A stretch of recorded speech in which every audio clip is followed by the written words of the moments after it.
Рахмат. Айтыңыздарчы, Кыргызстан эгемендик алгандан бери Кыргызстандын жолдорун куруу үчүн канча каражат өлчөмүндө кредит жана грант алышты?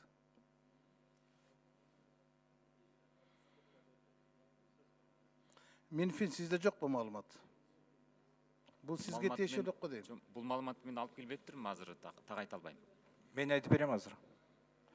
Так, 96 жылдан бери биз кредит боюнча 2 миллиард 148 миллион, грант боюнча 212 миллион алдык. Эгемендик алгандан бери Кыргызстандын жалаң жолдорго алган кредиттин саны 3 миллиард 750 миллион доллар болот. Эгемендик алгандан бери. Анын 3 миллиардты бул кредит, 700 миллиону гана доллары гана бул грант. Мына ошол салынган жолдордун бардыгы 1 километрине айланганда канчадан айланып атат? 1 километр жол бизде Кыргызстанда орточо канча менен айланып атат?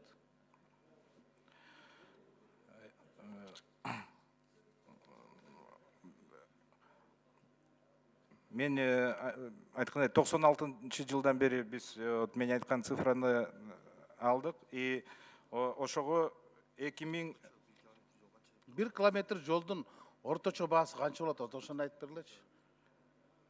бүгүнкү күнгө 2079 километр салынган.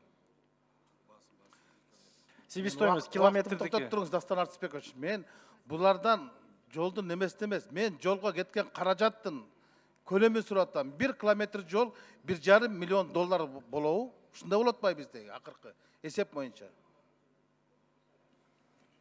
Но это ар бир проекттин баасы өзүнчө да. Кептин баардыгы ушул жакта жатпайбы?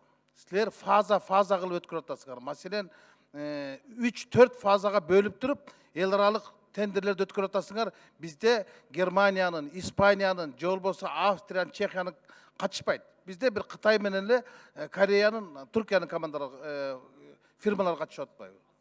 Мунун бардыгы коррупцияда. Кытайда 1 километр жол 900 миң болот атат, 1 миллион долларга жетпейт. А бизде 1,5 миллион доллардан 1 километр жолдун орточо баасы болот атат. Талас-Тарас суу самыр жолунун 3-чү фазасы боюнча эмне үчүн 2 жыл кечиктиңер? Ким күнөөлүү? Ал боюнча проекттин руководители бар. Эркин Осоев.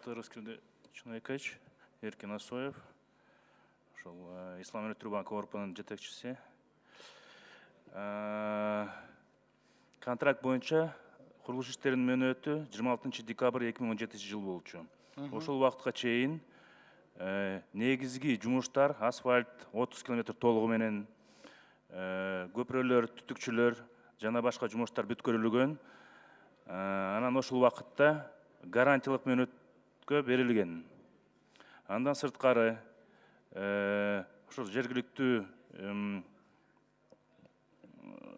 жашоочулардын, анан башкалардын суранычы боюнча кошумча жумуштарды аткарганга донорлордон ушул макулдугун суранганбыз, макулдугун берген. Ошого дагы кошумча мөөнөт берилген. Азыркы учурда ошол кошумча жумуштардын 5% ушундай жумуштары калган. Ал мына тротуарлардын асфальттоосу основаниясы жасалган. Светофорлор, 9 светофордун ичинен 6 жасалып, 3 жасала элек. Башка дорожный обустройство деген жумуштар. Ошолор бүткөрүлөт. Ушул жылдын аягына чейин донорлор расмий түрүндө ошол декабрдын 31-ине чейин ошол жылдын мөөнөт берген. Азыркы учурда жумуштар жасалып атат. Эң негизги себеп эмнеге кармалган?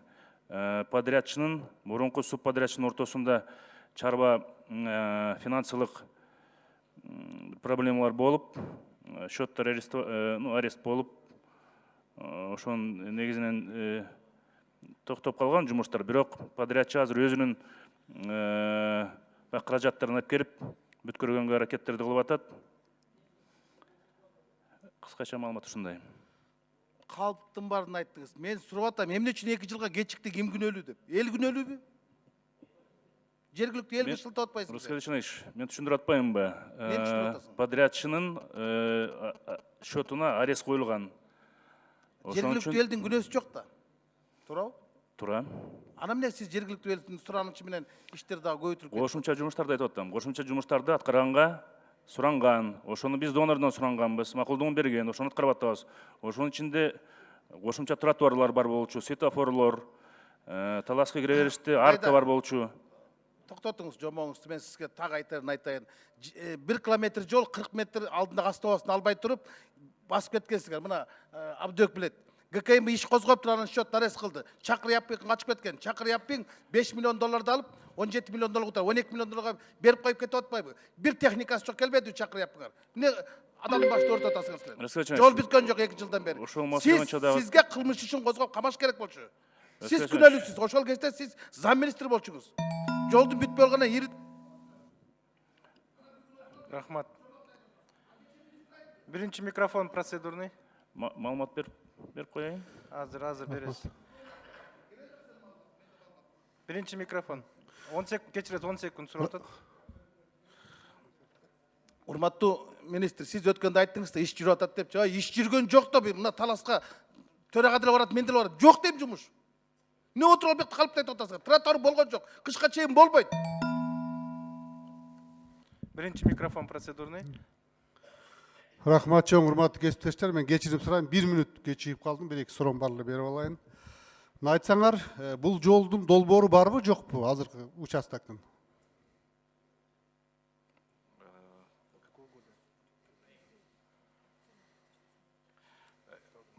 Бул жолдун проектно сметный